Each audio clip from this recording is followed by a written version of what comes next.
Magandang araw mga idol ko. Sa video natin ngayon, pag-uusapan natin ang mga benepisyo ng pagpurga sa ating mga alagang manok at baboy. Alam nyo ba na ang regular na pagpurga ay hindi lamang nakakatulong sa kalusugan ng mga hayop kundi pati na rin sa kanilang productivity?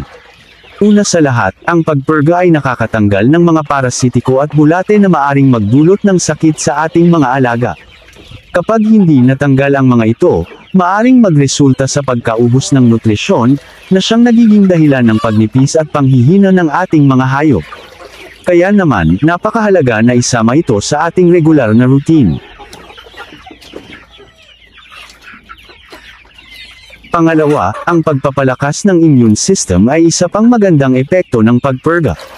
Ang malusog na alaga ay mas matibay laban sa sakit. Kapag mas malakas ang immune system ng ating mga manok at baboy, mas mababa ang posibilidad na sila ay magkaroon ng sakit, at mas mataas ang kanilang production ng itlog o karne sa hinaharap. Huwag kalimutan na ang tamang dosis at uri ng pangpurga ay mahalaga. Makipag-ugnayan sa inyong veterinaryo para sa pinakamahusay na rekomendasyon. May dalawang klase kasi ng pagpurga mga idol. Una ay organic at ang pangalawa ay synthetic o gawa ng tao. Itong gamit ko ay synthetic. Nabibili sa Agrivet Supply. At ang organic naman ito yung mga damo, halaman, o bunga na pwedeng gamitin sa pagpurga ng mga alagang hayop. Tandaan, ang pag-aalaga ay hindi lamang tungkol sa pagkain at tubig, kundi pati na rin sa pangangalaga sa kanilang kalusugan. Itong gamit ko ay Baston Aero Plus, dahil ito lang ang available. Uulitin ko lang mga idol ko. Huwag kalimutan na ang tamang dosis at uri ng pangpurga ay mahalaga. Makipag-ugnayan sa inyong veterinaryo para sa pinakamahusay na rekomendasyon. Tandaan, ang pag-aalaga ay hindi lamang tungkol sa pagkain at tubig, kundi pati na rin sa pangangalaga sa kanilang kalusugan. Kaya't huwag kalimutang magpurga ng regular.